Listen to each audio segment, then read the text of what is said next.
Now playing. Get ready for the family reunion from hell.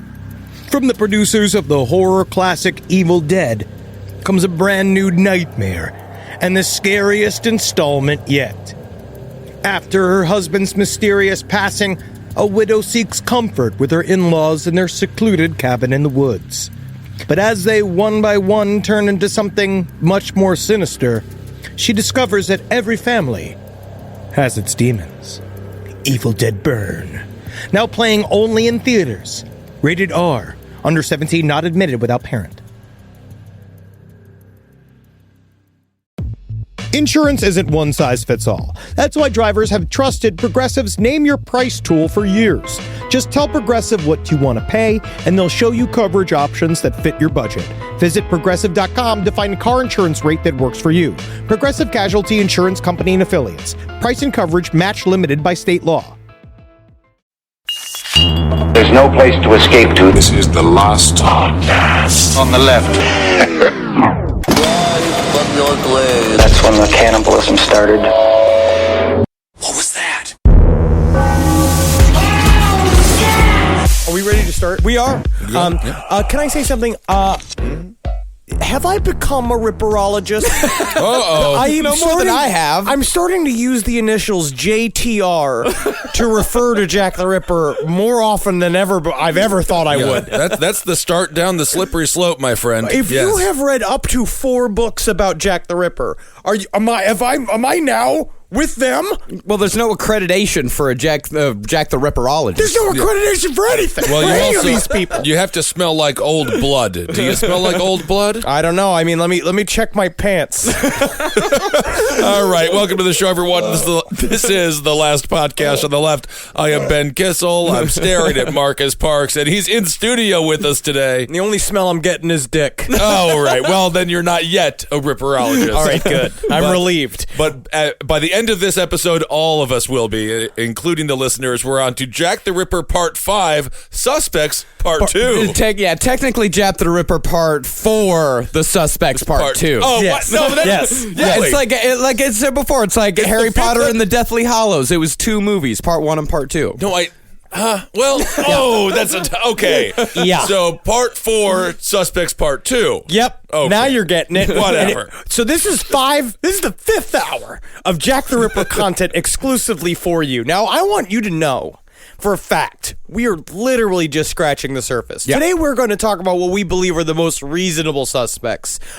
There are many more. Just go to casebook.com. I believe the name of it, it's casebookjacktheripper.com. Let me see the actual www.casebook.org. Yeah. If you just want to go through. Huh? Oh, and that makes it official. Oh, wow. That makes it very, very special. But there are many. There's a suspects page that has 3, 6, 9, 12, 15, 18, 21, 24, 27, 30, 33, 34 different suspects that each have a book written about them. Well, now that we got Jeff Sessions in there under Donald Trump, it'll be a .gov pretty soon. I'm sure Trump is going to solve it. But there are certain ones, so we're going to go through 2 specifically today, but there are 3 more that you can always look up that we're not going to cover today. There's out there, it's like, you could read about the concept of the Diary of Jack the Ripper, which puts James Maybrick as possibly Jack the Ripper. Fake. It's complete horseshit. That's fake news? There's complete fake Whoa. news. But there are people that believe it's entirely real because they are broken. There's W.H. Berry, who's another very big possible Jack the Ripper suspect. Also, probably not. I am at this point wondering if there even were Jack the Ripper murders, but we'll get that at the end of the episode. Well, he sounds like a rock and roll pianist. I like that guy. Who? Barry. Burry. It's Burry. Is it Burry? No, Barry just, like, to me, but the problem is that ever since the restaurant scandal, Chuck Berry just reminds me of watching women pee. Oh, that's right. He set up a camera there, little director. Yeah. Same thing with our president. Oh, yeah. Carl Feigenbaum is the other one that was another big suspect. That was, but these 2 today are vaguely reasonable. Okay. I would say very reasonable. These are our 2 pet suspects that we really like. The first that we'll cover today is Fred Deeming. Now, much of this information comes from a BBC documentary called Jack the Ripper Prime Suspect, available on Netflix, and highly recommended. It is super fun. It's better than the other 2 Jack the Ripper documentaries that are on Netflix, because the other two just are the part of the royal conspiracy ones, which are admittedly the more fun theories, but Right. they're completely false. It is not real. I've been watching nothing but documentaries on prison reform. I watched a documentary on puppies the other day. It was That's fantastic. fun. Have you to do watched that one? Well, my Twitter feed is all puppies right now. I've seen that. Yes. It looks like you've gone mad. Yeah. I got sad and I said, "Send me your puppies." Send And me they did. puppies. Send me puppies. Watch the puppy documentary. There's a whole section on puppy parades. You'll love it. I watched the Alex Jones Joe Rogan interview, and I got to say, I'm going to be Alex Jones. Well, we're gonna stop. We're gonna try to prevent that. Back to Fred Deeming. Frederick Bailey Deeming was a con man and convicted murderer whose death mask was often pointed to in Scotland Yard's Black Museum as the face of Jack the Ripper when visitors would come through. There he is, right. Hey, you want to pick his nose? Hey, we ought to do a fun thing. We all lay our dick over his top lip like it's a funny little mustache. Still a little rude though to do to a corpse. We don't even know if it's Jack the Ripper. We're just saying it. Deeming, as far as his upbringing goes, he was said to have had an unnaturally strong relationship with his mother, who was said to have also been extremely domineering. His father was often absent, having spent quite a bit of time in a mental institution for unknown problems. I mean, maybe he was just too happy to be British. They're like, we live in squalor and we're surrounded by human dookie, right? Or maybe the gnomes were actually coming to the house at night and fixing the shoes. Hey, how else do you get the doorknobs to work? Truth is stranger than fiction. Think about that. Deeming left home at 16 for a life at sea and quickly developed a reputation as a con artist, often posing as a member of the upper class in his schemes. He would lead a life of crime and would be arrested multiple times for fraud in England, Australia, and even as far away as South Africa. Do it in the accent. South Africa. Isn't that the South Africa? South Africa. You just sound like an annoying elderly woman going up the stairs slow. You have me pity, lad. Oh, they done. You done. There is happening. South Africa. Well, we can only be grateful that not a lot of films take place in South Africa. Blood Diamond. District 9. Deeming eventually went down for both the murder of his second wife in Australia and the murder of his first wife and 4 children in England. He cut the throats of his first wife and 3 of his children before strangling and cutting the throat of the 4th before burying them under the kitchen floor. He also cut the throat of his second wife before bashing her head in with an axe. Wow. Yeah, with an axe, baby. Yeah. Do you think sometimes when you're making a sandwich in a kitchen and you know your whole family is underneath the floorboards, do you laugh? You're just like, that's kind of strange. I just eliminated my own role as father. And also, Weird. in Australia, to do axe murderers, you actually kill them with a handle upside down there. Oh, It's interesting. funny and cute. That's fun. But I'm going to point this towards there's going to be problems with the Fred Deeming theory, but that is, of course, because I'm the grand debunker here. We'll talk about this. Yeah, we'll talk. Do you want to label yourself the Yes, grand I want debunker? I Is want that a what this sash. I want a sash, and I want little shoes, and I want a big floppy hat like a chef's hat that says Debunk A on it. This is your Costanza T-Bone moment. You're like, I have T-Bone for every dinner. Call me T-Bone. After he killed that second wife, he buried her under the fireplace in their home. He had bought the supplies for said burial days before the murder, proving premeditation. It was not a crime of passion. And when he was arrested for that murder in Australia, I mean, he obviously was feeling some passion. he was feeling some passion. He was but it excited not, to it, kill it his wasn't family. a spur of the moment. Does he not go outside? Why is he burying all these people in the home? Look at John Wayne Gacy. You do what's easy. I guess so. You just do what you got. You got space in there. You're in Australia. You have to put everything on fucking tent poles to hide from the various dangerous animals that are just roving the ground. Everything can kill you. It would be a great HGTV show, Home Renovations for the Serial Killer Inside of You. Now, when he was arrested for the murder of his wife in Australia, he was in the possession of a case containing 20 knives, including a dagger that could reasonably said to have been used in the Ripper murders. At the time of his capture, Deeming was posing as an aristocrat named Baron Swanson. Oh. You can just see the mustache falling off his face as he speaks. It's Barry Swanson. Yeah, you bet you're right. Right there, mate. Yeah. Oh, he's been a Barry, no, he's will. Yeah. Fetch me boomerang and stuck inside this asshole of this old fat woman I met. The I'm a mustache. bear and I'm an aristocrat. Your mustache is falling right. I'm from South Africa. Tellingly, the British press treated this whole Baron Swanson ruse with almost more contempt than they did concerning the 6 murders he was accused of. They hate fake dukes They in England. It's kind of like, and they get so mad because like fake dukes, it's got like when you go to the toilet to sit down instead of shit and you fart, they hate that too. all sound, no fury. Exactly. Fury is what I like to call the lumps. I think. Let's move on. And speaking of aristocrats, who, if you'll remember from the second episode, they desperately wanted the Ripper to be one of their own, so too did the Australians want the Ripper to have at least murdered someone in their country, giving them a top-shelf criminal in the history books. Well, now we're back to Dookie with the top shelf. And then it's like it comes out. I mean, like you wanted a serial killer in the royalty system or as a part of the royal family. It's like you probably already got 5. Yeah. Oh, yeah. Just fucking lean on those guys. Yeah, and The whole half of royal you are family. lizards. Yeah. You're literally doing weird ancient like symbolic rituals every other day in order to call upon dark lords that are giving you secret knowledge. Be like, focus on that. That's yeah. plenty dark. Oh, absolutely. But the Australians really wanted Jack the Ripper to be an Australian. You know, there wasn't a lot going on for these people. They just wanted something else. They just- have big spiders and sticks that come back. Yeah, which is so strange. They always try to throw them away. And every burger shop you know for a fact is run by a sex criminal because it's Australia and that's where all the sex criminals went. Yeah, kangaroos are cute, though. But despite the insistence of the Australians, Deeming was ruled out years ago as a suspect as he was supposedly in prison at the time of the murders. However, recent discoveries suggest otherwise. Deeming was supposed to have been doing time in Hull prison for fraud during the Ripper cases, but although Deeming was known to use up to 20 aliases, none of those aliases are present in the English prison system in the autumn of 1888. Deeming was in Hull prison at one point, which is where all this confusion came from, but that wasn't until 1890, 2 years after the Ripper murders. But strangely enough, that prison stint actually gives us a link to those same murders.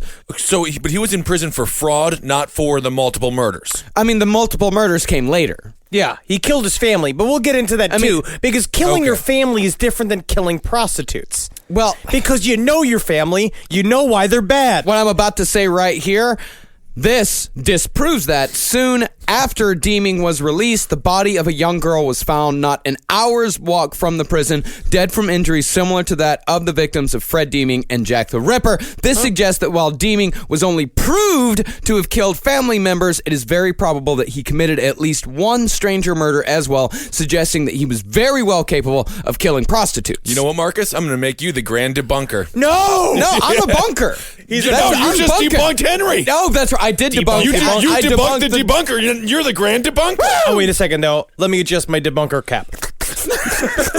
Let me tighten my debunker sash. You are expanding. Now, concerning the murders themselves, Deeming's motive was the same as so many other suspects: syphilis. Ooh. Early in 1888, Deeming had contracted syphilis from a prostitute.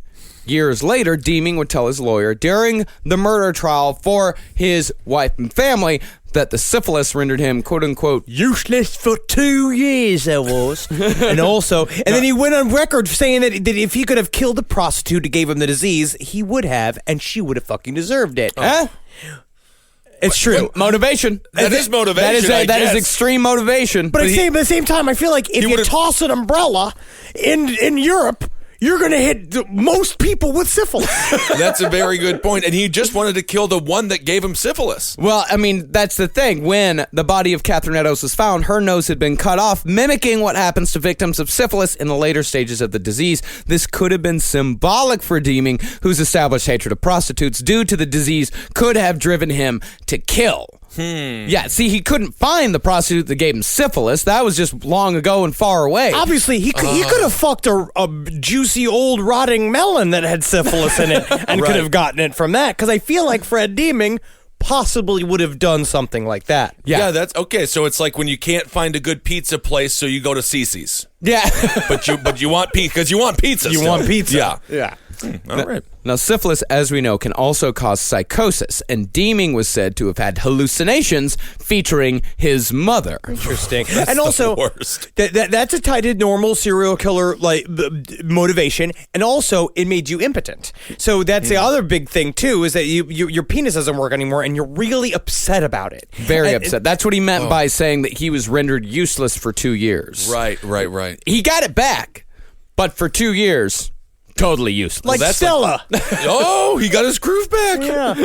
Now, concerning that syphilis psychosis, Deeming actually used that as an excuse as to why he murdered his whole family. He blamed this and the press for his conviction, saying he had been tried and convicted in the papers. He called the press, quote, the ugliest race of people I've ever seen. Absolutely disgusting. It's sad. Sad. I can't believe how disgusting the race of press is. It's disgusting. He called the press is a race now? Yeah, the press is a whole race of people. He called them a race of people. Isn't that a strange way? Dishonest. Very dishonest. Dishonest, disgusting. Absolutely. It's tremendous the amount of disrespect they're showing them. Isn't that rude? But it's kind of interesting is that he, calling them a race, he just thinks every job is a different species of human.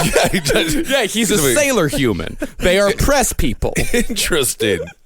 No, murder-wise, both the Ripper and Deeming killed their victims quickly, and both Deeming and the Ripper strangled some of their victims before slitting their throats, and in some cases, the organs were arranged following the Ripper murders, with the body parts being placed at the sides and at the feet. And when Deeming's family was found, the 2 children were placed on either side of Deeming's wife, with the youngest placed at the wife's feet. By the way, the Ripper murders came before the family murders. This is the guy. We got the guy. I absolutely think we do. As far as Mary Kelly goes, Uh-oh. I've discovered since our 3rd episode that many forensic scientists believe an axe was used to split her thigh bone, in addition to the knife that was used to slit her throat and mutilate her. And when Deeming killed his wife years later, he killed her both with a knife and with an axe. Oh, yeah, you got to just... Yeah. You can't stop my feet from shuffling. Well, and also they found on Mary Kelly's body a fake mustache. So think about that. Baron Macedonia, artist from South Africa. Now, concerning Demon's knowledge of the streets of Whitechapel, remember that he was a sailor, and Whitechapel is near a port. England's an island. As we said, Whitechapel is a very confusing place to get around. It's like a maze. But it is highly likely that while he wouldn't have had the knowledge that a Whitechapel resident would have, he was no doubt familiar with the area due to it being a place where prostitutes tend to be found very easily. He was in and out of London a lot. He admitted during his murder trial that he made regular trips to London, and this coincided with the new rail link that made travel from Liverpool, where Deeming lived in 1888, to London quick and easy. Sounds like a lot of jumps in logic, but I don't come down think to so. I'm just Jumps in sitting here- logic at all. I'm just sitting here tight in my little debunker shoes. Oh, I know, you're waiting putting for it- my chance to speak. Well, I can't wait to hear your debunking, because at this point, he's guilty. We got to get this guy to the town square. We got to corner him. He is way guilty. I've never seen such guilt on somebody. So, while this doesn't place him specifically in Whitechapel, eyewitness accounts do. See, unlike any other suspect, we have both the death mask of Fred Deeming as well as his actual skull. We know that Deeming had a very distinctive face with very unusual features. His brow protruded from his skull, giving him deep-set eyes. He also had a square jaw, which is usually accompanied by a solid build. It's like Kissel. That's not like me, you Neanderthal. Yeah, you look just like that. No, deep set eyes You are have like deep-set eyes. No, I don't have deep set eyes. Deep set eyes are like people who don't have to buy hats because they have God-given cranial sun protection. I have very deep set eye. I feel like we look very similar. No, true deep set eyes. You know what I'm talking about. They Yeah. always look. They're always dark around there because the sun's not getting in. I mean, you Raccoon save a lot eyes? of money. Similar. Like a Misha Barton. Yes. Does she have deep set eyes? No. Dolph Lundgren. Yeah. Yeah. No, it's like Usually these people are movie stars. Johnny Depp. no. They're one of the most handsome men in the world. Oprah Winfrey. Maybe. I don't think so. No. But I'm saying Jaws. you have a square jaw. You have a big head and a square jaw, and you have a big, wide body. Is this the beginning of Extreme Ben Makeover? No. What are you doing with me? Do you remember Ugly Duckling, where they used to, yes, if the people atrocious. would win to get surgery, and then they'd still be called ugly because they said that their surgery wasn't good enough? That was one of the most offensive shows. Extreme Makeover, Human Edition. It was just so bad. Call me a squirrel, because I'm covered in acorns. That's right. So many people are focused on where their money is today. And Acorns is the financial wellness app that cares about where your money is going tomorrow. Let Acorns work for you. You put acorns in the ground and you're going to get trees tomorrow. That's right. Investments. And with the Acorns potential screen, you could find out what your money is capable of. I always do that. I'm like, I want to invest in something that I like. Let's say cheeseburgers. Okay? That's kind of hard to do. Acorns will help you find a cheeseburger that is right for you. So sign up now, and Acorns will boost your new account with a $5 bonus investment. Wow! Join the over 14 million all-time customers who have already saved and invested over $27 billion with Acorns. Head to acorns.com/left or download the Acorns app to get started. Paid non-client endorsement. Compensation provides incentive to positively promote Acorns. Tier 2 compensation provided. Potential subject to various factors such as customers' accounts, age, and investment settings. Does not include Acorns fees. Results do not predict or represent the performance of any Acorns portfolio. Investment results will vary. Investing involves risk. Acorns Advisors, LLC, an SEC registered investment advisor. View important disclosures at acorns.com/left. All right, I know what you're thinking. I like to go banking, but I don't want to give to these big old banks all the time that cater to the 1%. Well, go ahead and get yourself hooked up with Chime. It's banking built for you, not just those rich jerks. And they got thousands of fee-free ATMs because why pay to get your own money? Chime is working for you, man. You get your Chime card, you're going to get travel perks, you're going to get into airport lounges, you're going to get those chicken thighs. You know, every time I go to an airport lounge, I get chicken thighs. And you know what I say whenever I see a plate of chicken thighs? Give me more. Chime's going to get you those chicken thighs in these lounges, all right? Sure, they could serve other types of meat, but why would you when chicken thighs are so delicious? Chime is not just smarter banking, it's the most rewarding way to bank. Join the millions who are already banking fee-free today. Head to chime.com/left. That's chime.com/left. It only takes a few minutes to sign up. Chime is a fintech, not a bank. Banking services for Chime Card provided by Chime's bank partners. Optional products and services may have fees or charges. Stated cashback for Chime Prime only. No minimum balance required. Checking account ranking based on JD Power Survey published October 20th, 2025. For more information on travel perks, go to chime.com/disclosures. It's obvious we love true crime, but it does make us feel a little paranoid about what's out there, as it should. And that's why it's so important to get a home security system that gives you peace of mind. With SimpliSafe, you can stop crimes before they even start using their AI-powered cameras to identify threats on your property and alert US-based live agents to take action. Like arriving in a helicopter in the night, coming down from the helicopter, zipping down and breaking through the windows with their big axes, and going through the house, ripping through the walls, finding the criminals. It's easy to do. SimpliSafe has been a game changer for us. And the best part, there's no long-term contract. We've used it since the very early days of SimpliSafe here at LPN, and it keeps us safe, doesn't it? It keeps all of our thoughts inside the building. Then there's the ones we let out because they have to go out because that's a part of it. But SimpliSafe keeps the other thoughts safe.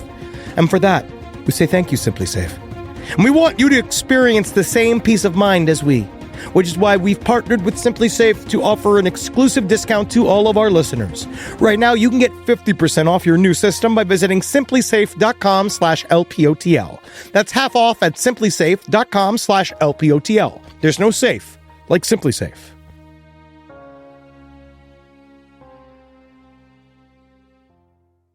Now, this distinctive face that Fred Deeming had jogged the memory of a dressmaker when she saw Deeming's photograph in a London newspaper during his murder trial. She said that she was with Deeming in Whitechapel on the night of the double event. I found it to be very curious because I was trying to make eye contact with him, have a bit of a conversation with him, but so deep set his eyes was. It was like his eyes were his goddamn ears. And I was like, he's weird me out. I'm going to remember you the rest of my life. And God, he doffed my bottom. He doffed my bottom until I couldn't ride a horse to the fucking alcohol stand no more. He duffed your bottom. Huh? Oh. Duffed it. Huh. Soup bowl for eyes. I love this guy. Now, furthermore, other eyewitness accounts match Deeming to the Ripper. Witnesses said he was between 5'5" and 5'7". Deeming was 5'6". They also said that the Ripper was of solid build, which Deeming was as well. They went on to say he had strange eyes, a carroty mustache, which Deeming had, a high felt hat, a chain watch, and a long overcoat. This matches up perfectly with actual photos we have of Deeming. Oh, I thought you were going to say matches up perfectly with every manager at a Chase Bank. It's true, like Dick Bunch, we met that guy from Chase Bank. Right. Was he wearing a top hat? No, but he was thinking that he should be. He looked like he was wearing one. But also, it'd be strange if they always keep saying solid build. He's not Alex Mack. He's not going to be a bunch of liquid. No, I mean, solid build, like, I'm not of solid build. I'm of ropey build. I'd say you're solid build. I'm not solid build. What am I? Well, you're of barrelish build. Like a barrel. Okay. I think everyone understood what barrelish meant. Did you mean fat? No! Actor fat. Thank you. Yeah. Now, unfortunately, all of this is circumstantial, just like everything with every Ripper suspect is. Forensics-wise, one of the few pieces of evidence that survives to this day is the shawl of Catherine Eddowes, which was found near her body on the night of her murder. Her shit diaper. Yeah, that's right. Everything. Always remember, listeners at home, everything is covered in human dookie. Every single part of Whitechapel. Yeah. Yeah, and this shawl, it is indeed covered with DNA, if you know what I mean. Very creative. Now, the samples taken from it, though, have become contaminated in the 130 some odd years since the murder, and nothing could be matched to Deeming. Do you think that every guy that got a hold of that shawl, in memory of Catherine Eddowes, Oh, I don't. said came on it just once, like pouring one out? I guess so. Seems like it would be a lot of work, but The other piece of forensics is the letters. DNA left on the stamp of one of the letters does not match Deeming, but interestingly, the DNA on that stamp isn't male. It actually came from a woman. It's Black. Spock the Ripper. oh my God. Everyone died from drowning happy. Now, it is possible that Deeming forced his wife to write and send the letter for him, as it isn't uncommon for serial killers to get their partners to do the dirty work. Which we have talked about before. Serial killers have made their wives write letters for them. It's like, I forget what specifically. We literally didn't cover it that long ago. The Sunset Strip murder? Yes. Yeah. But she also eventually joined in. Yeah. Because why let him have all the fun? Well, that does happen. It does usually start off, like serial killers, when they have female partners, they edge them into it. It's just a little bit at a time, and then eventually they're killing together. Or like Leonard Lake's girlfriend, and then Paul Bernardo and his wife. I was going to say, Charles Ing there. I'm starting to do a lot of different things in my life, and I'm going to start sending out letters, and I'm going to get a dog to lick the stamps. What, to keep you away from the hard DNA evidence of what you're sending? No. Are you going to be sending weird, crude letters like Albert Fish used to do? You're like, I wish to see you sit upon a pile of your sweet peanut butter. There is a Chihuahua mix in the pound right now in Brooklyn named Brooklyn, and I might go buy it. Isn't that the dog that hates everybody? Yeah. Yeah, that's why it's called Brooklyn. Also, how are you going to take care of an animal? You can barely take care of yourself. It's Brooklyn, baby. It takes care of itself. That's not true. It's a dog. Dogs can't get a job and feed itself. It can't go to the store. I can feed it. Every time I have a bite of something, I throw another bite on the floor. You're gonna do to that dog what my family did to our dog. Oh. Now, the whole theory about Deeming's wife sending the letter, that's pretty wild speculation. It could have just as likely been that whoever sent the letter handed it to a female postal worker and she put the stamp on herself. This is my favorite part. Yeah, it's disgusting. However, Deeming does match the psychological profile worked up by the FBI Behavioral Sciences Unit. This is what their profile said. Age 28 to 36, a domineering mother, an absent father, carried a knife or knives. Deeming was arrested with 20, and he suffered from a venereal disease contracted by a prostitute. In addition, many credible ripperologists believe that the Ripper was a sailor, a job that Deeming held for most of his life. And they said that the reason why is because of the shoes. They say a lot of times because of rubber shoes. They were also very, I guess, rare? I don't fucking know. They're good? The rubber shoes are what you want, huh? Yeah, I guess they made it easy to sneak, but grip. yes. Sneak and grip on like little cat's paws. Yeah, for a boat. That would make sense. Yeah, but that's not to say that there aren't problems with Deeming as a suspect. Since Deeming had so many aliases, it's entirely possible he could have been in prison at the time of the murders under a name not known to the investigators. But that is, of course, like speculation. He might have been in prison, he might not have. But if he was just feeling jaunty this morning, he's just like, yeah, the name is Dr. Vlad Cheerio. yeah, but that does not rule him out. Sure, but it doesn't also solidify him. No, absolutely not. No, I'm saying that there are definitely problems with this. There's nothing that solidifies anything to anybody. I think he's the one. Interesting. Yeah, he's either Jack the Ripper or a moonshiner. But that is the thing. But also, if it's true that he did kill a woman outside of his family, right? I wonder if I would like to find out whether or not that woman looked like his wife. Because what you'd hear about is like serial killers a lot of time kill people that remind them of people that they hate. And I understand looking at your family and being like, this group's gotta go. But I also understand. But if you see somebody who looks just like your wife out on the street, Right. I mean, and you hate your wife, you're probably like, yeah, there she is again. She never dies. And then you have to like kill her too, you know? So you fantasize about killing Jackie Zabrowski? No. That's what it seems Only like. if I lived with her. I see. And also, the Deeming MO, it doesn't match up quite as well as I'd like. Deeming was known to hide his victims, including the possible victim he may have killed after being released from whole prison in 1891. And concerning the syphilis psychosis, Deeming had only lived with the disease for less than a year in the autumn of 1888, and the psychosis takes much longer than that to develop as a symptom.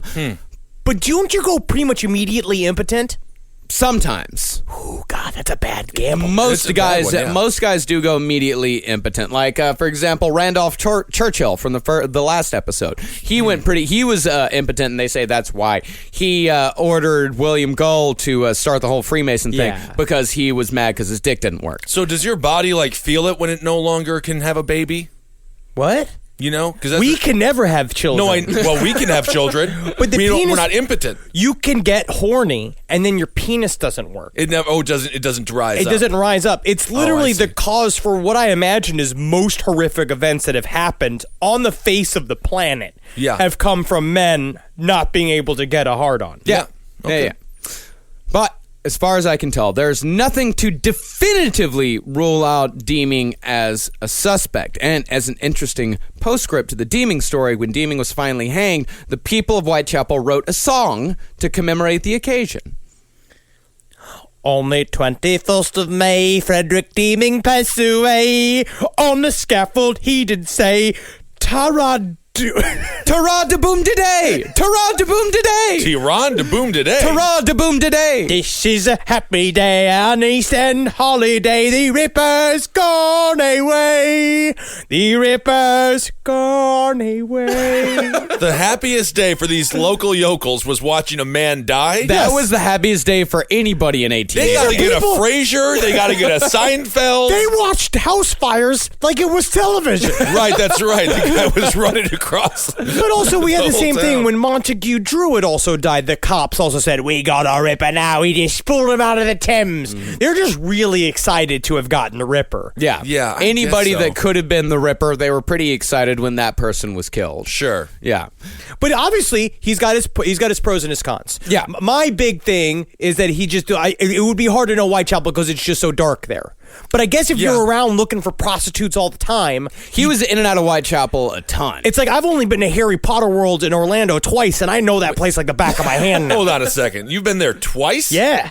For Christmas times, both with the family, all love it. And now It's a you're- gigantic shopping mall. It's like a money vacuum that you just show up and they're just like, you want to feel like a wizard? It's only $75 for this hat. So twice the Harry Zabrowski tribe have just rampaged Harry Potter. Oh, tromping around, drinking her butterbeer. Me screaming, smile, smile, everyone smile. Horrifying for the poor people that work there. Some days they don't want to be a wizard, but they have to be when the Zabrowskis are around. Absolutely, because we demand it. But as compelling as Deeming is, just as compelling is a man who was under our noses the entire time. That man is Joseph Barnett, the boyfriend of Mary Kelly. This is interesting. Interesting. It is, again, It's a also- little too interesting. Of course. Right, all of this is a little too interesting. I wonder if he was related to our Kevin Barnett. Could be. You think maybe deep down? We'll have to know if there's anything about him loving birds, then we'll know that he is.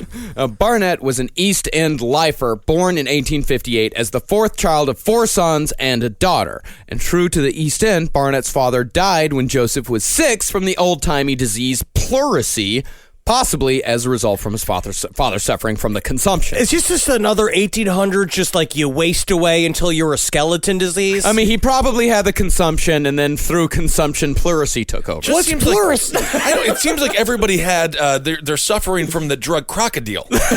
Everyone is just turning into street muck. Just skins are falling off like what was that great movie, Dead Again? Or the one with the wonderful Meryl Streep. Death Becomes Her. Death Becomes Her. That's Yeah. a great one. Your skin's falling off. Yeah.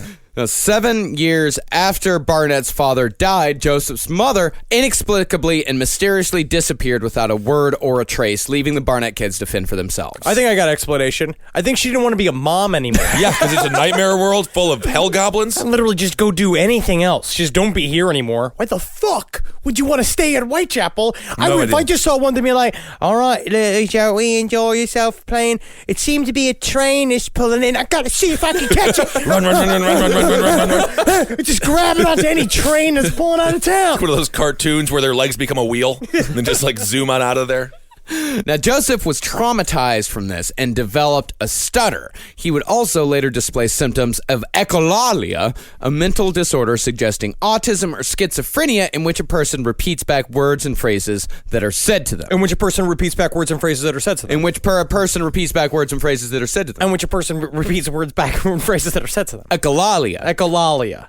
I got about 2 more minutes where I can handle that. But apparently it's also, it's a sign of autism, which shows that like he had some kind of weird mental disorder and probably, again, very unattractive to be a mother to. I don't know. I mean, honestly, if he is autistic, he might be the smartest person in Whitechapel because autism does require an extreme focus, and oftentimes there's hidden talents that just need to be discovered. Interesting that you say that, Actually, Kissel. it is interesting that you Accidentally say- very good No, commentary. that was on purpose. I am not the debunker here. Yeah, actually, Joseph had no trouble intellectually. He was actually very well spoken. He could read and write exceptionally well. He was a smart guy by all accounts, but being an East Ender, he, like his father before him, worked as a fish porter his entire life. Fish porters unloaded and transported fish packed in large trunks weighing almost 100 pounds each. They carried these trunks on their heads using specially designed hats named bobbins. Cute. Ooh, it's like the Tropicana girl. Yeah.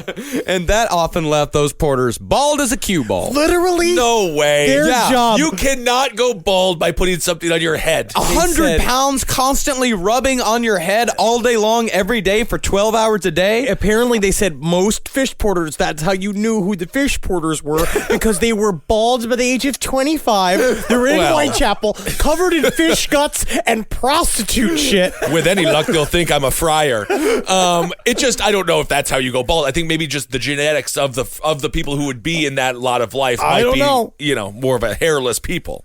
While Joseph wasn't bald just yet, he was enormously strong, having done this work for 10 years by the time he met a beautiful young prostitute named Mary Kelly. Now, we again remember beautiful is put into a very special terms when it comes to Whitechapel. Yes, but she just was still wasn't- beautiful for the time. She was a Whitechapel 8. She was a Whitechapel 8, which That's is good. technically a San Bernardino 3. Well, California has very high standards. What I would say is that she also just wasn't physically actively melting in front of him. Yes, so she that's was an 8. fine, and so he became obsessed with her. Yeah, Yes. see, Joseph tended to look down on prostitutes, but in the case of Mary, he overlooked this fact, and the two moved in together the day after they met for the first time in 1887. Now, Barnett, single at 29 with a heavy stutter and, of course, also the echolalia, he felt like the luckiest boy in town, and he pretty quickly became emotionally and sexually obsessed with her. Yeah, hey there, Mary. I just gotta say, I'm just most impressed that you could just stop prostituting for a second so we could go on a date tonight.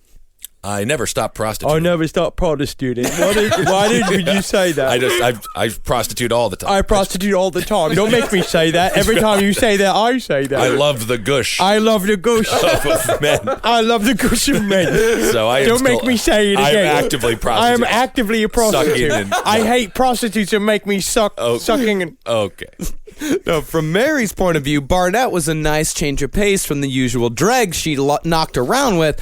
For while Joseph was a fisherman, he was intelligent and also a bit of a fancy boy who always wore top hats. Okay. Also, he was weirdly bald from carrying boxes and trunks of fish dick on his head. The best he smelt like was like new fish. Like there's no way he ever smelt good. Like it's just. Well, she was a Whitechapel prostitute. She's not doing great either. I guess not. I mean, it's just usually when someone drops trow, the smell in the room gets worse. But you get a feeling it was a nice relief from fish guts and overall bass. Your balls are actually the best part of you. I think it would make a lot of sense. But more importantly to Mary, Barnett was more than happy to pay her way so he could keep her off the streets and out of prostitution. And this was precisely the reason why Mary Kelly had a room while the other victims all stayed in doss houses. She was the lowest form of kept woman. But this arrangement only worked as long as Joseph had that steady fish money coming in. And it was not very good either. Baby, we got that fish money coming in, baby. It was like £3 a week. Yeah, it was very little, yeah. And sure enough, after 10 years working in Billingsgate Market, Joseph was suddenly fired, most likely for stealing fish. See, Barnett was eager to please Mary, so he was constantly buying her gifts, quote, such as meat and other things, as he later So put it. he would buy it. He would steal meat and bring it to her, kind of like a cat, or like the dad from Scrooge, where Yes. he'd be like, "That's $20 worth of veal." Yeah, it's sort of like a Lady in the Tramp type thing, I guess. Yeah, the other things that he talked about, that was probably fish he was smuggling out of the market to give to Mary Kelly. Is she the penguin? I mean, why would... Oh, thank you for the fish. I got here a bit of fish. I hope that makes you smile. That's my favorite. That's my favourite. That's why I brought it to you, because I knew you'd say something nice for once. Okay, get out of here. I got a prostitute. Okay, get out of here. I got a prostitute. This is disgusting. I brought you up to 4 pence worth of fish guts. Well, I'm about to be swimming in... Well, I'm about to be swimming in cum. Yes. There you go. After Barnett was fired from the fish market, he managed to get work here and there selling oranges as sailors... Scurvy, you gotta get that you gotta get that vitamin C in there. So Yeah. there was a lot of orange sellers around, but the income wasn't anywhere near what he was pulling down as a fisherman. So Kelly, who had become accustomed to this fish and meat lifestyle that Barnett had provided, Oh, her, there's high class, highfalutin And again, Mary also, Kelly. this is how Kevin Barnett's future girlfriends must feel, because now that Yes. he can afford the meat and the fish to bring home, because They're- he's working on that very wonderful job in the television Carmichael in Los show, Angeles. Yeah, of course. Yep. Mary Kelly returned to the streets once more to make her living the way she had always made it. And this put Barnett in a bit of a pickle. See, from what I can tell, Mary didn't like Barnett all that much and actually seemed to have actively despised him. Apparently, she openly talked about how much she disliked him, and they got into many vicious fights. Yeah, because Mary Kelly was a mean drunk, as we all know. And so after Barnett lost his job, there was no real reason for Mary to stick around besides the room, and even then that probably wouldn't be around for much longer. So Joseph came up with a plan. As we said in our first episode, the series of 11 killings that became known as the Whitechapel murders were kicked off by the stabbing death of Martha Tabram and the beating death of Emma Smith, who had been beaten to death by 3 street toughs. These killings would have no doubt affected Mary, who may or may not have known the women personally. What actually is interesting, too, is that witnesses and people with, like... Witnesses, huh? I know. Completely uncredible. But they have said that he would read the stories out loud to Mary purposely to make her upset. Yeah. Well, but that's she not was a nice- also asking him to read the story. She can't read. Oh, she can't read. He can read. Well, I think there's a lot of upsides here. Yeah. And they all lived on the same street, both the victims and Mary Kelly, and most likely would have at least been familiar with each other, all belonging to the same subset of hard-drinking local prostitutes. You know, I just thought about him stealing fish in his top hat, and he comes home, and she's like, "You didn't bring me any fish," and then he lifts up the top hat, and it all comes falling down. Oh, I brought you gifts, dear. This is the Heathcliff world I imagine. This sounds Is kind what's of happening nice. in Whitechapel. If this was real love, it would be kind of sweet. Yeah, Ben, this is what happens when Heathcliff becomes real. Hey, That's look what at- this is. look That's at what that. this is. This is, Joseph Barnett is Heathcliff. Oh, look at that. He's got a lot of friends. And a car that doesn't work unless you hit it just so. And so when Barnett lost his job, he resorted to the most desperate of measures. He would kill local prostitutes to scare Mary off the streets and back into his arms. Now, this isn't as much of a stretch as you might imagine. It's not a very long leap. It's a pretty long leap, but it's not a very long leap from gutting fish to mutilating women. In fact, one physician who was stationed at London Hospital during the murders and had spent time in the North Sea said that, quote, The great surgical skill which Jack the Ripper used to apply to his female victims could easily have been picked up by a man accustomed to boning and filleting fish. Women are just like fish. Yeah, that's what it sort of seems like. And I would have to say there's a huge difference. It seems like it. Yeah. It's a leap, definitely. It's not an impossible leap. That surgeon was just thinking about gutting fish. Right. Imagining gutting women. And completely hard thinking about both. That's unique to that doctor there. And so Jack the Ripper claimed his first victim, Mary Nichols, on August 31st, 1888, shortly after Barnett lost his job. And 8 days later, Annie Chapman was found dead. And while there isn't a direct connection to Nichols, Barnett, and Mary Kelly, Chapman is a little more interesting. In the past, Chapman had stayed at 30 Dorset Street, just 2 doors away from Barnett and Kelly's apartment, and one newspaper would claim that Chapman and Kelly had been friends at one point. Now, it could be that the killing of a person unknown to Kelly didn't have the desired effect, and so Barnett not only moved on to someone that Kelly actually knew to drive the point home a little further, but also upped the ante on the mutilation. Because that would make her extra scared, because now it happened to somebody you know. Now that it's happening to somebody you know, it's like, how do you feel now? Like your best friend that we just saw, the one that like she would take the fish, but instead of holding her hands, she put it inside of her vagina. Yeah. But okay, so he's killing a bunch of prostitutes to scare Mary Kelly. But it would be hilarious if, first of all, she didn't even realize that anyone was going missing. And then be like, God damn it. I gotta be like, But it just seems like a real roundabout way to get her to come back to him. You say that. Yeah. Well, it just doesn't. It seems like quite a mental stretch to. Yeah. You say that. Yeah. I don't. Now, 3 weeks went by without it. And by the way, none of this is really in court records or anything like that. This is just cobbled together from people who kind of knew them. Ripperologists. Yeah. Now, 3 weeks went by without a murder, and things had started to die down a bit. It could be that Kelly was slowly starting to return to the streets, for the murders would escalate once more with the double event when Elizabeth Stride and Catherine Eddowes both met their fate on the same night. Now, these women are also all loosely connected. Stride was living at 38 Dorset Street, only a couple dozen yards from Barnett and Kelly, and Eddowes was known to have sometimes sheltered in the abandoned shed located at 26 Dorset Street, the same shed that adjoined Barnett and Kelly's apartment. And what a lovely shed I imagine it Beautiful was. shed. Yeah. Beautiful shed. You ever see tiny houses, big living? Yeah. Not like that, because it's not all slathered with jism and blood and, Right. and shit, prostitute shit. Yeah. But kind of like that. Yeah, that tiny houses show. They stink. They're trailers. Yeah. Now, it's not only likely, but probable, if all this is true, it is not only likely, but probable that Kelly knew Eddowes personally, or at the very least knew her by sight. She may have even known Barnett. Hell, All of the women, at the very least, may have known Barnett as a familiar face, as he had worked and lived in the East End all his life, besides being the boyfriend of a local prostitute, particularly the boyfriend of the pretty local prostitute. And you know he was a quotation mark fucking boyfriend, and they all made fun of him, Sex and the City style, wherever he went. Well, I think that he was a great boyfriend to Mary Kelly, and now he's just trying to scare her straight. Think about that. That's what this is, right? How good a boyfriend you gotta be to kill all her friends, right? To make her safe.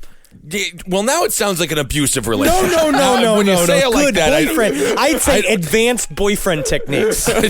Kill her friends to make her feel so safe. she doesn't have anyone to turn to except for you, Yeah. and then obviously we'll see what happens. Now, the fact that Barnett knew all these women, not the fact that, but the possibility that Barnett knew all these women, it could have enabled him to get the jump on his victims, causing them to let their guard down upon seeing them. And since Barnett was a lifelong East Ender, he knew every single street which he could escape down to avoid detection.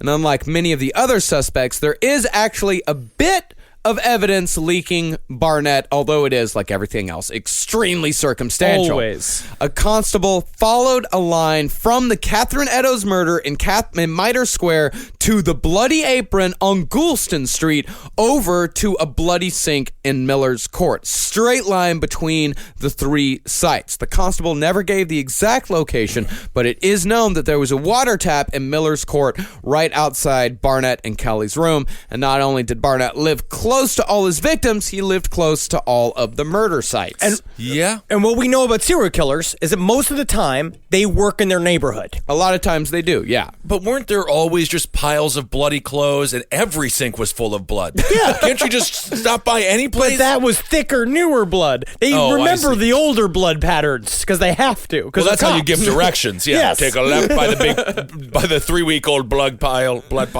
Now, if one were to draw circles around the scenes of the murders, the center would be roughly on Dorset Street. Now, this falls in line with the circle hypothesis, which says that a large percentage of serial killers live within a few minutes' walk of their crimes. Now, concerning the Jack the Ripper letters, if they are indeed genuine, it can very easily be said that the aim of these letters were to frighten and terrify, particularly the line, "I am down on whores, and I shan't quit ripping them until I do get buckled. Ha-ha!" Now, Barnett knew that these messages would reach Mary. Now, Mary's fear was so great that she would have Joseph go out and buy all the newspapers that carried Ripper news and have him read them aloud to her. Ooh, that's what happens in Florence Jenkins Walker or whatever the hell that Don't movie even is. bring it up anymore. That movie sucked. Yeah, well, so much I dick. forget what We it's had to called. watch it Florence twice. something. Yeah. And not only would it frighten Mary, but it also served to show the police and the world just how clever Joseph Barnett really was. Now, the more we look into Joseph, the more we see similarities between him and the classic profile of a serial killer. He was an intelligent man working a menial job below his potential, which is common among serial killers such as Dennis Rader, who was a dog catcher and security guard, and also enjoyed showing the press and the police how much smarter than them he was until that actually got him caught. That's if those first two letters were the Dear Boss letters were real. If they are real. But if the From Hell letter is real, right, to George Lusk, there's a thing apparently, which is really interesting, is a part of what is when the one credible witness in this fucking theory came forward and said that, like, he saw that Jack the Ripper was wearing rubber shoes, right? We were saying that it puts him to the sailors. But also, the only other people that were wearing rubber shoes in Whitechapel at the time were members of the Whitechapel Vigilance Committee, which means whoever he saw that light could have possibly been a part of the committee and also have known George Lusk's personal address. And what they also know is the fact that he, Joseph, was a member of the Vigilance Committee. He was part, so maybe he knew from the inside and who to send the letter to. And so if the From Hell letter is real, it could have also possibly been for Joseph Barnett with the same motive.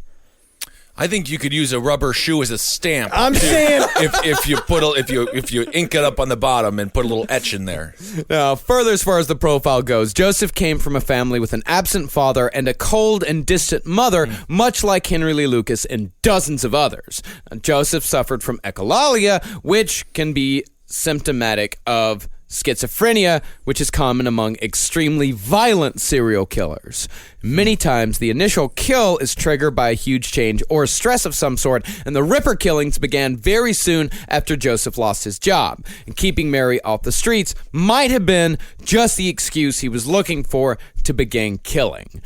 So after the double murder, the streets of Whitechapel virtually empty of prostitutes, and we know that Kelly was no longer on the streets, as their landlord later reported that the couple had stopped paying rent around this time. But they'd also look and that's the only concern for the landlord. Doesn't care about all the missing prostitutes. He just needs his 2 pence. Well, obviously, and they were also so belligerently drunk together all the time that it almost kind of seemed like they were on the same page and kind of having a good time. Yeah. Like, apparently, they showed up together to drunkenly scream at the landlord about how he'll get his rent when he's going to get his rent. And that's teamwork, and couples should be a team. I agree with that. Was like Charlie Sheen when he went through his tiger blood prostitute phase, which I think he's still in. You know, I rip around in the bed. You might actually not be surprised by this, but I'm a restless sleeper. I roll back and forth like an alligator with a wounded deer. But something's changed in my house, and it's thanks to Boll and Branch. You know, people keep their bedding way longer than they should. It's because people are afraid of change. Not me. I burn my sheets once a week, but I don't need to, because Boll and Branch's signature organic cotton sheets, pillows, blankets, and comforters are all designed to be breathable, incredibly soft. They get better over time. Start with the signature sheets. You're going to buy 2 sets so you can rotate them. Come on, you're going to want to. The moment you get into bed, you'll notice a difference. I know I did. I just got fresh from the bath. I was fully lotioned. And sliding into those sheets kind of felt like, to be honest, I felt like the luckiest pasta filling in the whole world. All right, they're really good. You will like them. You will feel like a brand new laid chicken, which is we're all going for. Just trying to be a hot chick again. Sleep cooler this summer with Boll and Branch during their annual summer event. For a limited time, get 20% off site-wide at bollandbranch.com/left with code LEFT. That's Boll and Branch, BOLLAND branch.com/left. Code LEFT to take 20% off. bollandbranch.com/left. Code LEFT. Exclusions apply. This is a paid ad by BetterHelp. You know, stigma shows up in a lot of different places. I know I had to explain to my handyman about the devil imagery in my home. I had to explain that in our home, El Diablo es bueno. And he reluctantly agreed. I think largely just because he was in my home and he was scared. But over time, he began to see, the devil can be my amigo. See, even in 2026, stigma can get in the way of a lot of things, right? My handyman almost didn't put up my floating media cabinet, right? You gotta get support for your mental health. Maybe you've encouraged friends to consider therapy while avoiding taking the first step yourself because you're busy, worried what others will think, or telling yourself you should handle it alone. No, you need a team. Get therapy with BetterHelp, the world's largest online therapy platform. Give me a space to slow down and talk through what's building before it feels unmanageable. So let's take a short questionnaire to identify your needs and preferences, and BetterHelp will handle the initial therapist matching work for you. Their industry-leading match rate means BetterHelp typically gets it right the first time. Feel confident knowing BetterHelp therapists work according to a strict code of ethics and are fully qualified. So don't let hesitation hold you back. Find support with BetterHelp. Sign up and get 10% off at betterhelp.com/lastpod. That's betterhelp.com/lastpod. Hey there, everybody. I want to talk to you about horticulture. Yeah. Did you know that Fast Growing Trees is America's largest and most trusted online nursery? I did it. I got trees from them. I got bushes to cover up that stinky wall that my neighbor has in my house. It looks good. It's really going nice. But last year, I got an avocado tree, and woo, doggy, she grow fast. She grow real fast. It's budding already. It's been a year. Usually it takes a little bit longer than that. You know what? I don't even know if that's true or not. But it is budding and it is growing. And you know what I did was I rent. I don't own my home, so I put it in a pot so I could take it with me and it could be with me for the rest of my life. And now I got avocados forever. And just like Forrest Gump says, that's one less thing. All right, so go on to Fast Growing Trees and get yourself a tree that you want to see get tall super, super quick. Right now, they have great details on spring planting essentials, up to half off on select plants. And listeners to our show get 20% off their first purchase when using the code LEFT at checkout. Offer is valid for a limited time. Terms and conditions may apply. FastGrowingTrees.com. But Mary, forced to stay in a 12 by 12 room with a man she couldn't stand, decided to bring home a homeless prostitute named Julie Venturni to live with them. Now, Joseph wasn't happy about this. This is what? Exactly. Alan Moore in From Hell. It would be fun for a bit. A second. But the problem is that she's a lower level prostitute than Mary. Mary's already... Well, that's perfect, because Mary, you know how this works in relationships when you have threesomes. You never get a girl that's better than the woman that you're with. Exactly. You have to choose somebody that she's not going to be jealous of. The woman gets to choose. She's going to choose, and she's going to choose somebody that she's okay with you fucking, right? Lesser, but at the same time, From Hell, they were like showing me, and like she was like, you want to get a piece of this bang tail? And they were like, and she went down and started going down on her and stuff, and then Joseph just being like, never watching them fucking go down on each other. Meanwhile, like, he's wrong entirely, because that's great. But also, there's another theory. That's one theory, is that maybe Mary Kelly was possibly had some sort of lesbian tendencies.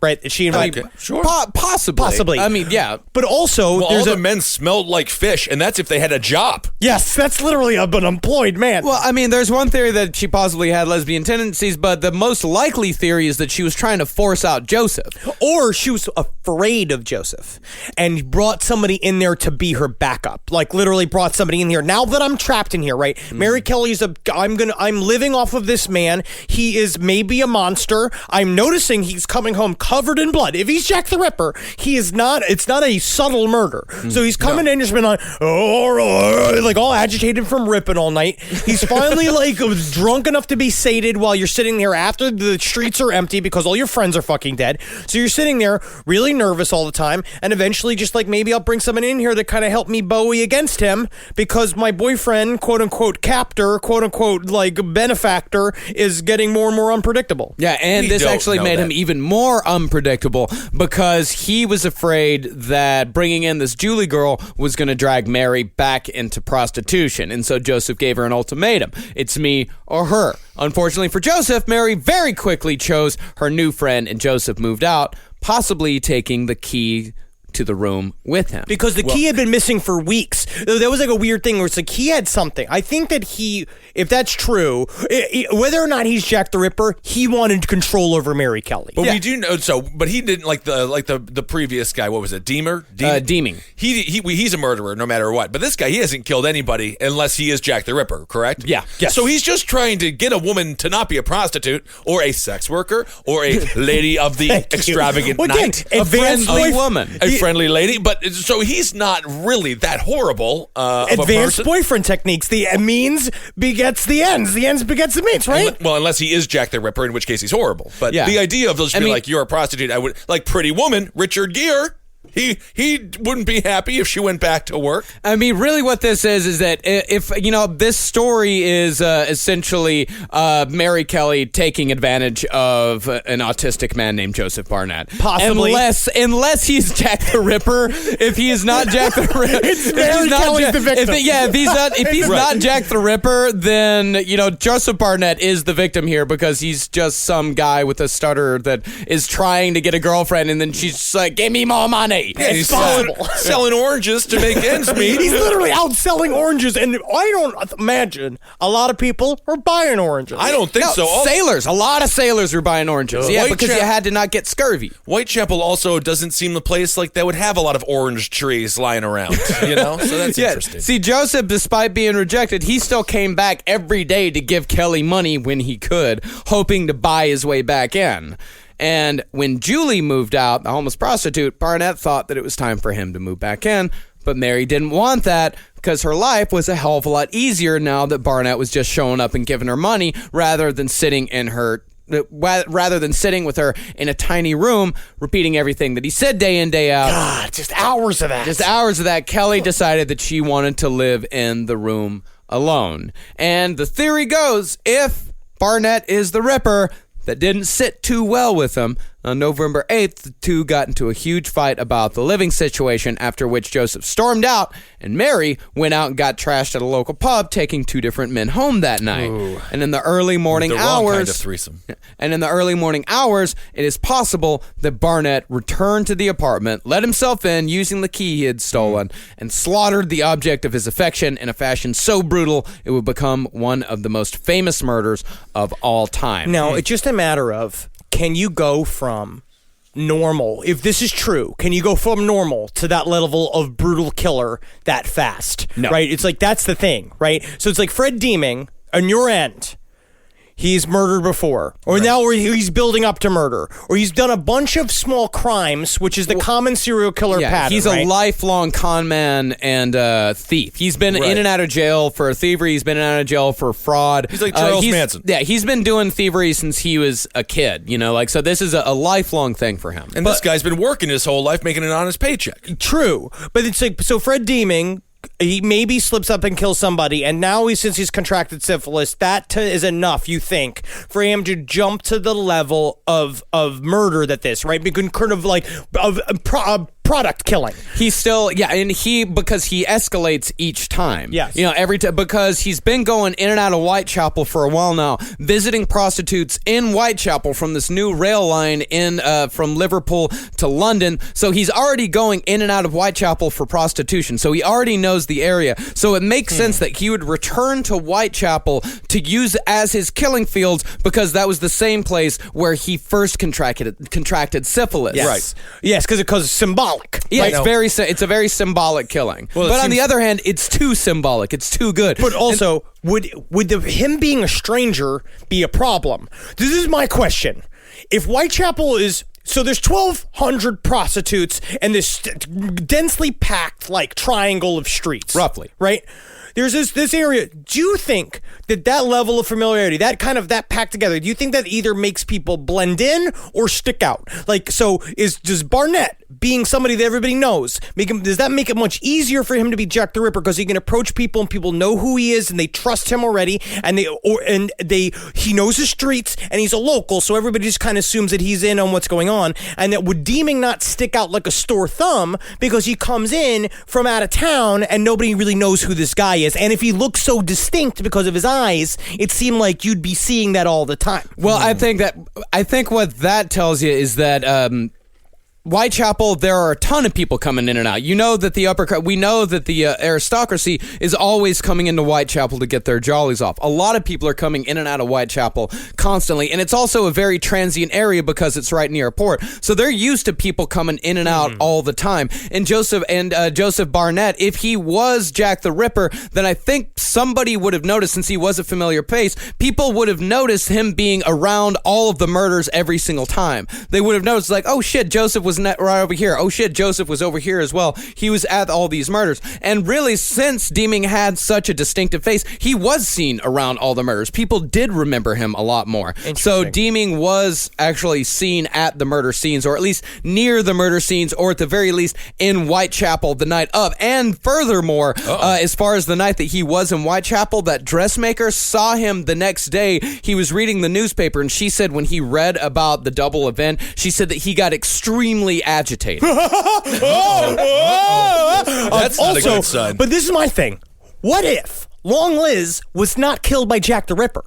I think that is extremely possible. I'm starting to think, number one, like, none of this happened. I'm going insane. But what if Long Liz was not a Jack the Ripper victim? I think if she was not, it points towards Barnett, right? And points towards building up that idea that he was killed. He is going nuts with obsession over Mary Kelly, that he's willing to kill her friends in order to keep her inside. I think that I think the problem is the mutilation. That is the thing where it's just like, that's a very big, product killing is a different type of murder. Yeah. That is a sexual deviancy. That's something that's really driven, that would have shown during other things. Like he would have had to have been pissing his pants and killing animals and shit like that and coming his pants when he's killing animals. Well, my biggest thing about Barnett is that Barnett's too much of a story. After all the stuff that we've covered, all the serial killers that we've covered, it's never that clean. There is never a story. It's always a mess. It's always madness. There's nothing there that's an actual narrative. It's always just insanity. And for me, Fred Deeming is insanity. For me, Fred Deeming comes in like a whirlwind and kills all of these women in a very messy fashion. But Joseph Barnett, there's too much motivation. There's too much of a tale there. And it's never a movie. It's never a story. And for me, Barnett is such a movie. Well, also, we're reading it from the perspective of historians that have pieced this together as a story. Yeah. Right? So it's like they're piecing it so you could see, like they're presenting it, right? Yeah. Saying like, this is how maybe it could work. But one thing I will also point towards Barnett is that Barnett was actually investigated by Aberline. He was pulled in first to identify the body of Mary Kelly, but he was so strange when they brought in to identify the body that what they did was back in the day is that they would have all the witnesses in a big hall, and the witnesses would come in and speak. They call it an inquest. Yes, and it's just like they would come, so they all watch it. It was very interesting to see how people behaved. Where it's just like he showed up and he kind of he said he was in two different places that night. It was like this like weird thing. Obvious he fucked up his own testimony because no one's reliable because it's fucking Whitechapel. Even they're not even reliable to themselves. So it's like they are. So it's strange. It seemed like it was like this weird thing. So he was on a list for a while. But a lot of Barnett's stuff a lot of the Barnett story comes from newspapers, which, newspapers at the time were the most unreliable things possible. As opposed to now. Totally accurate now. Yeah, but I think there's a lot more, concrete evidence as far as what Deeming's actual travels were. And I think Barnett, the thing is about him, I don't know. It doesn't feel right, but it is also possible that Jack the Ripper was only the first 4 or even just those 3, and that what it could be Marcus is starting to smile way too much. Now it could be that Deeming killed Mary Nichols, Annie Chapman, and Catherine Eddowes. Deeming killed those 3. Elizabeth Stride was killed by someone altogether different, but Mary Kelly was killed by Joseph Barnett. Yeah. I could completely buy that. possible. And actually, because I'm starting to think that too, is that I honestly, it's been a long time. It's been a very long time. It's been like 140 something years. Am I wrong? Was that good math? It's about 130. All right. Right around there. And so It's 1 year off from being 130. almost 130 years. Jack the Ripper didn't get caught. Jack the Ripper didn't get caught. But, this could also be the same thing as the Boston Strangler, because we know that Albert DeSalvo did not commit all of the Boston Strangler murders. He probably committed one of them, and in fact, it was probably more like 3 people that committed the Boston Strangler murders. Well, it could be that the Jack the Ripper murders were also 3 people as well, and that would make sense that, Elizabeth Stride and Catherine Eddowes, the night of the double event, it makes a lot more sense that is 2 different people rather than one person running from one scene to the other. Yes. And unless you believe with that he's a roving sex maniac. Yeah. Which is possible. Which is also very possible that he didn't get his jollies off with Stride, so he moved on to Eddowes. But it also, I do kind of like that, let's go for everyone's right. Yeah. A conclusion where everybody's right, like the end of the movie Clue. They all did it. I'm going to go home and sleep with my wife. But I will put it this way: Jack the Ripper is still it's a really compelling case. Yeah. Well, there's a reason why we did 5 hours of it. Yeah. Yeah. Read all of the stuff on it. It's very compelling. You'll be a blabbering idiot as well. That's exciting. I do blame the media. Media is always in the crosshairs here, but this is one of the first examples where the media, I think, drives these stories. It was the first example of the media driving a story. That's why it's so huge. It's a great study in both criminology and in journalism. And back to the idea of many people, you read an article about this, and next thing you know, you're inspired to go and do it yourself. I mean, I think that's what happened with Zodiac. I think it's just a bunch of copycat people, and I think it could be the same thing here. Media doesn't take any responsibility whatsoever. They just want to sell papers. It's true. And it's a little bit, and I don't think it does it's not for the greater good. Because they look at responsibility. I was actually reading a very interesting article last night about people trying to put responsibility into the idea of how we use our cell phones and the fact that we're addicted to them, like our behavior. I think that maybe they should start thinking about the responsibility of app makers to the fact that thinking about the fact that they're ruining our lives by how addictive the apps are. Do you know what I do? I don't pay for anything. on my games. I get the games because they always want you to pay. But then you plateau, and it's the most boring thing on the face of the planet. No, then you just stop playing until they let you play again. They make you take like an hour or 24 hours off. That's what I do. Anyway, wow. So Barnett or Deeming, those are the two biggest suspects for us for last podcast on the left. Unbelievable. I'm Deeming's my man. All right. Yeah. Well, I mean, Barnett, it's the thing, upon re-going to, it's like, I can see it, but at the same time, I can't because it's such a big jump. Yeah, I'm going to go with Deeming as well because I just don't want to believe someone who sells fresh produce could hurt anybody or anything. I don't know. Why the way they carve up them fruit? Two oranges smashed next to each other to me looks like a set of breasts. The other day, because I'm trying to lose weight, I'm on a new drug called Ally, which captures the fat, by the way. Oh, you're doing this shit again?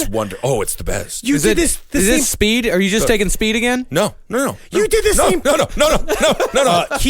His feet are connected to the ceiling, and he's been doing this upside down like a bat. Now, my question though is, but is this the same thing that made all the gel bond, like all this fat gel together, and then you just shat clear gel? I remember that. Yeah, years ago.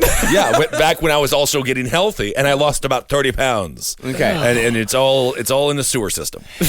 So that's kind of disgusting if you think about it. But I did buy some mango off the street for the first time in the Ziploc bag. Some of the best mango I ever had. Yeah, dude, I eat a shitload of mango all the time. Yeah, so that's why I'm saying I don't want to believe people who sell produce could kill because I'm quite fond of their food.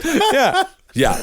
Anyway, 5 parts. Wow. Well, actually 4 parts and then 2. I don't know anymore how much ancillary it's been. parts. Yeah. Yes.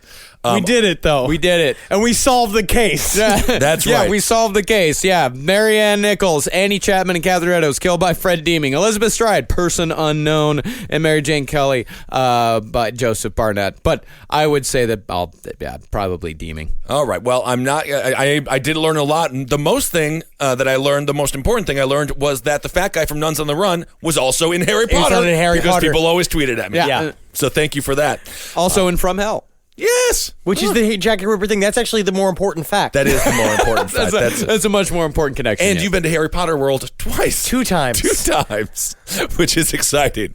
All right, everyone. Thank you guys so much for listening. And thanks so much for supporting us with the Patreon and all those things. We have a bunch of fun things happening. I want to say shout out to Chicago. We had a wonderful time last weekend. Thank you so much for the great hospitality. And we had a bunch of stuff coming up in the future. A man attacked you. Yes, but then he wrote an apology email to me. Oh, that's so nice. It was interesting, to say the least. And no hard feelings, of course. Everyone was extremely intoxicated. Yeah. And so you have to have that's a good Midwestern time. Absolutely. Yeah, we've got a lot of live shows coming up. CaveComedyRadio.com/live is where you can get tickets to St. Paul, Ithaca, Salt Lake City, and San Francisco. So CaveComedyRadio.com/live is where you can find all of those dates. And of course, if you want to be first in line for our upcoming Texas tour, which is going to be happening in April, we are just a tiny bit away from getting all of those dates booked. Houston,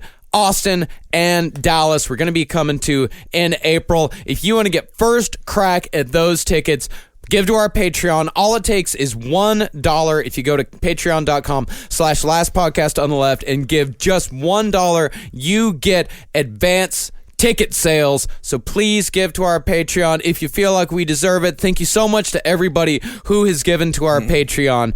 You guys are the absolute fucking best. You're the best. Follow us on Twitter.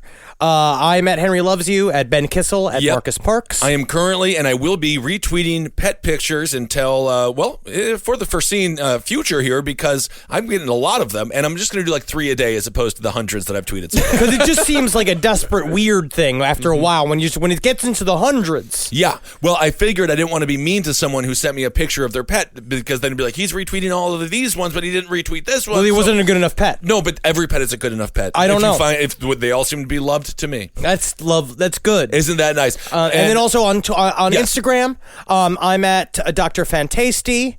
at Marcus Perks. Yep.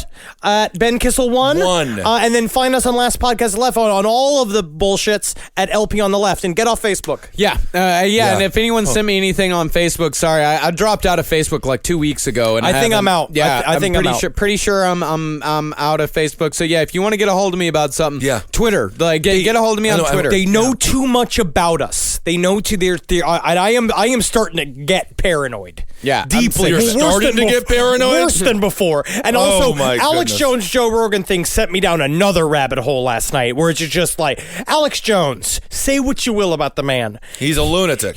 Yes, but he is also an encyclopedia of conspiracy theory. It's crazy. And when he just ticks off stuff, you're like, holy shit, there's a lot going on. Do you know that Darwin did this whole thing where he was hallucinating, and that's a part of how he came up with the theory of evolution, and that possibly he believed that aliens were speaking to his brain? Are you just repeating what Alex Jones said, or did you look this up on your own? I looked it up on my own after I heard what he said. I mean, I think he was just thinking. Darwin was thinking. No, he's a very good performer, obviously. Very good. Oh, and we got some new T-shirts. Yes. We got some Abe Lincoln's Top Hat T-shirts. Oh, they out now? Is that official? They're out now. Yeah, it is the skull of Abraham Lincoln puking out the American flag. Oh, and what a beautiful flag it is. Cave Comedy Radio merch.com is ready to go to get that, or our Hail Yourself T-shirt, or our classic logo T-shirt. Yeah, we got more T-shirts coming in the future. Thanks so much for supporting all the shows. Top Hat, like Marcus just said, Roundtable of Gentlemen, Page 7, Sex and Other Human Activities. All the shows here on CCR are absolutely crushing it. I counted, we had 7 shows in the top 100 on iTunes in 3 different categories. Let's take it over. 5 stars. 5 stars on iTunes. Woo! Not a celebrity-driven podcast network, just work that's been put into it. We're better than everybody else because of you guys and because we love talking with you and having a relationship. Yeah, we're all just buds. We're all just buds. Hail yourselves, everybody. Hail Satan. Hail Geen. Hail me. Musgos delicious. Magoo's delicious. Leave the prostitutes alone. Please. Always. Okay. We're good to go? We're good to go. All right, everybody. Are you ready for your last podcast and last Patreon shout out? Oh, don't do it like Holden does it from the round table. Please, shout out. No, we're not doing it like that. A Duber1 says, go fuck yourself, Trevor. God, can't deal with all this. All right, well, I'll just get it going here. Thank you so much for everyone who donated to our Patreon. Laura S., thank you. Rafael Estrada. Ooh. Jess. Brandon Douglas. Brent Hauser, thank you, Brent Hauser. Amy Consolation, that's a fun name. JT, Laura McCool. That's good because I know Laura McCool. You do. She's very sweet. She's on Twitter friend. Oh, nice. Thomas Adrian Walks. I'm happy that you're back doing that. William H. Hinchman, Rebecca Elner, Carrie Jameson. Ooh, I like Jameson. Laura Braden, Caitlin Oruska, Sean Power, Luke Herbert, Leslie Mascria. Ooh, I'm doing so well with these names. Alexander Metcalf, Talos Virgin, Andrew Child, Rob P, Matthew McDoyle. Maybe he's related to McCool. Oh, wow. M. Sanan, Silky Dixon, Marcella Snell. Ooh, $50. Very good. Oh, you did very good. Very good. Wow. And for that, Marcella, I say thank you. Absolutely. Frank Pocklington, Francisco Valencia, Brandon Wiggins, Samantha Zimmerman, Margaret Hogue, Ben Stonick, Lachlan Marr, Nikki Reed, Ed Moore, Camille Yvonne, Georgia Layton, Faisal John Mohammed, Chris Nunes, Adrian Holmes, Isabella Parsons, Casey Schubert, Brian Robertson, David Fulgeron, and Melissa Small. Ooh. Got Megan Olin, Ivy Samples, Mignon Ayala, $50 from Mignon. Wow. Alexia Peralta, Anthea McClintock, Harrison Nosira, Erin Corcoran, Emily Van Sullen, Emily Schalschlin, Marguerite, Jacob Kimner, Ellie McKenna, Austin Harriman, Mikey Pibb, Joshua McAllister, Alex Marthaler, $50 as well. Brian Hughes, Claire Toal, Sarah Kendall, hey Sarah, Joshua Augustus Quinlan, Rebecca Lieber, and Josh Howard Just. All right. Well, here's my list. It's Jessica Calantuno. Calantuno. I don't think I'm saying that one right. Calantueno. I think that's Portuguese. Oh, exotic. fancy. I went to go eat some Peruvian food the other day, but they were closed. Peruvian? Peruvian. So what'd you end up eating? It's bar food. Terrible story. Okay, Melissa Heinzelman, Alina Hang, Vince. Well, these are tough names now. Siciliano? Either way, Vince, thank you. And isn't that nice of you? Jacob Lowry, Juan Rodriguez, Alex Carr, Richard Gase, Coley Wong, Alex Gilbert, Morgan Montesanto. Ooh, maybe the tomatoes big. Yeah, get them tomatoes nice. Tyler M., Andrea Ramos, Jacob Beaumont, Nikki Waterman, Parker Slade. He sounds like a bad guy in every John Hughes movie. Jenny Alvarez, Karen Vaught, Jason Chappa, the Mess Files, Kirsten Besserard, Alexander Garrett. Dylan Brunmeyer. Oh, I'm sorry, Alexandria Garrett. Thank you. You may go, I apologize. Jared Wheatley. Alec like the Baldwin. Evie. Jordan Marsh. Maureen Fury. Amanda Burke. Krista Just. Liz Boyce. Melissa Blizzard. Daniel Morton. Joshua Funky. Bow out down out down bow out down. Hope it's the music and not your butt. Stupid. Well, I don't know about that. Jennifer Ortiz. Samantha Stevens. Craig Campbell. Amanda Williamson. Frank Just. Trevor Collins. Pat. Alex Resendez. Mallory Weiser. Stephanie Smith. Sounds like a fake name. Stephanie Smith? Yeah. That sounds like a super real name. Fake name. Craig Dinger, Jessica Just, Anna Croft, $50, thank you, Anna. James Kruger, and Adam Key, Lily Deese, Sarah Youssef, Ashley Garbs, Callie Bonakorski, Molly Scheller, Chastity Rose, Stephanie Pfannenstiel, I like that name. Pfannenstiel. Anna, Rachel Fitchman, Rachel Gottesman, Joshua Finke, Les Knight, Blith Bourgeois, Bethany McFarland, Bert Havard, Andrew Cash, and Aaron Hood. All right, here we got Melvin Horner. Love you, Melvin. Maxwell Moody, Lindsay Kopke, Tian Liu, Matthew Patton, Jesse Witt, Justin Colley, Jim Stengili, Brooke O'Dubs. Oh, I like that. O'Dubs. O'Dubs.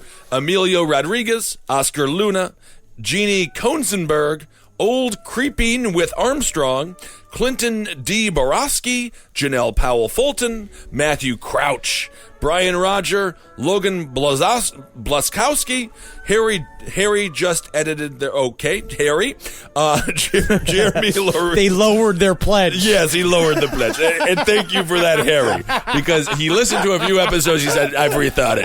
But he still contributed, and we appreciate that. We'll take that. We love that very much. Jeremy Lurlila, Thomas Mahan, and Elizabeth. Thank you so much. Miranda Kaye Novell, Melinda House, David Vaughn, Veronica Stewart, Bobby Heil. Ooh. Related? Huh? What? Claire Chamley, Christy Lewis, Sabina Mariella, Rob Deal, Jeffrey Smith, Samantha McDougall, Jenna Pucci, Yerzer, Josh Brennan, Caroline Mordi, David Haimovich, Nick Dudakovic,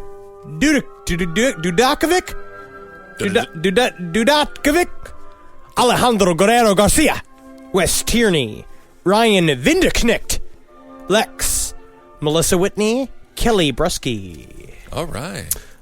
Andrew Just. Oh, you know what I just realized? Is that when I'm saying just, It's Andrew pledge. just pledged $2. Yeah, you've been saying that a bunch. I was like, man, there's a whole bunch of people with the last name of Just. I'm a moron. Oh, okay. Andrew, Tony St. Cross, Anna Brandon, Nick Hargist, Glenn White, Kevin Corticas, Ginny Reinert, Katie Wolganont, Mary Lewis, Bonehead 13, Yeah.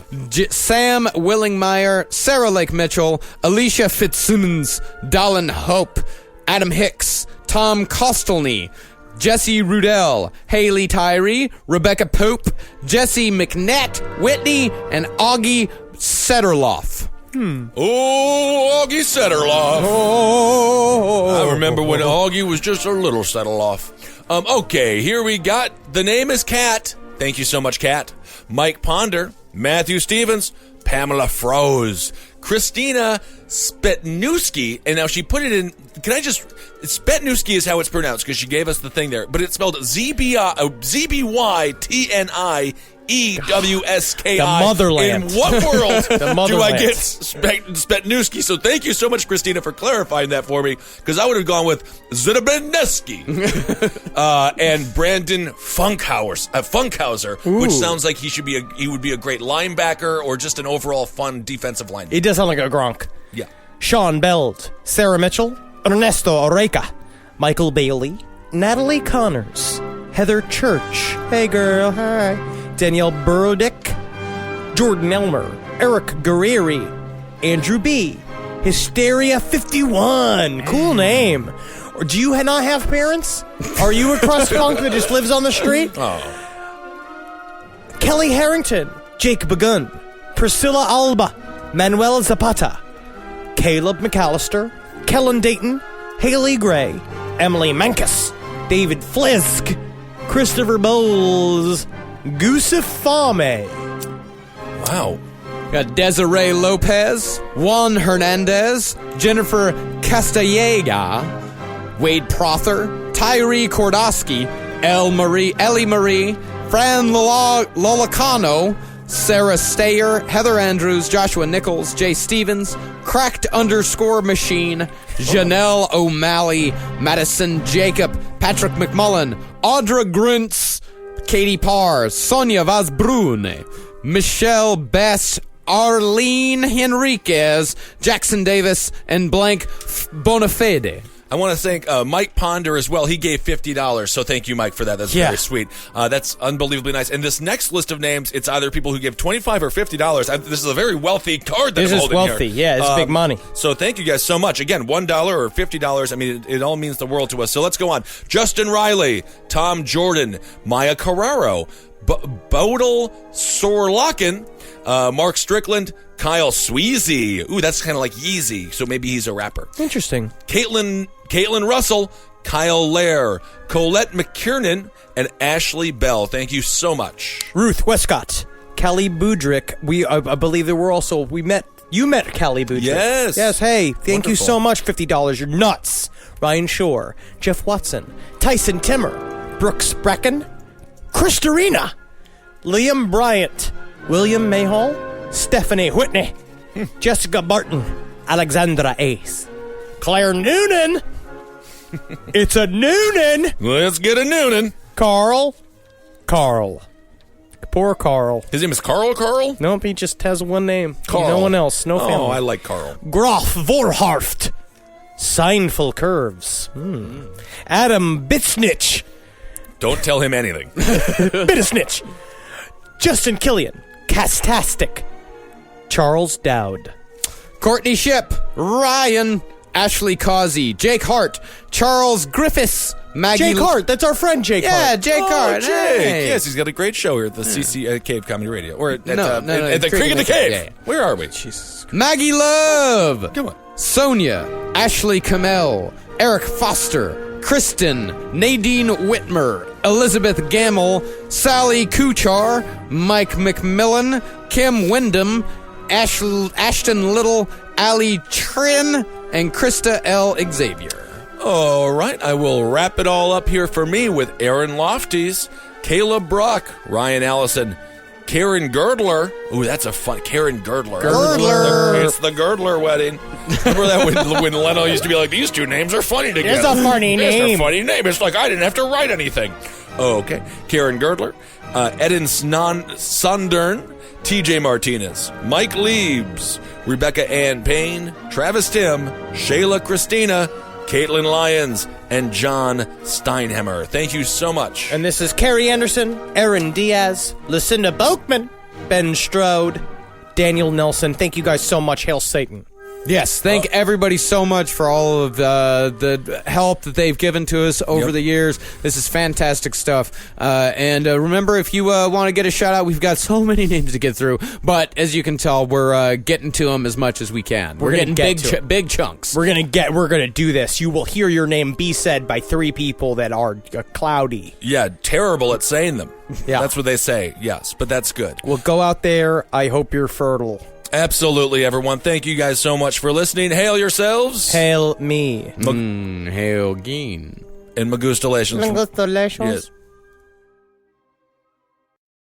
Feeling stuck with rising ad costs and flat results? Realize Taboola's advertising platform for businesses unlocks growth beyond search and social.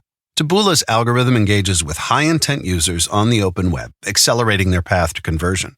Powered by an AI model trained on over 500 billion monthly signals, Realize delivers smarter prospecting with privacy-safe targeting. The result? Higher conversion rates and scalable funnel at lower cost. To learn more, visit realize.com/podcast. You've tried melatonin, the white noise machine, the blackout curtains, the magnesium, and you're sleeping fine. Not great, just fine. At some point, you have to consider the 4-year-old pillow is doing more damage than the magnesium is fixing. Coop Sleep Goods is running a bundle sale July 9th through the 20th. The starter bundle is the move. 2 pillows plus a sheet set, 40% off. And we're not saying it'll fix everything. We're just saying you've tried everything else. Coop's pillows are adjustable, designed to fit how you sleep, not just tolerate it. Mix and match any 2 pillows at 25% off or go all in on the starter bundle. One real upgrade beats 6 mediocre ones. Head to coopsleepgoods.com/comedy. That's COOP sleepgoods.com/comedy for 40% off the starter bundle and 25% off all other bundles.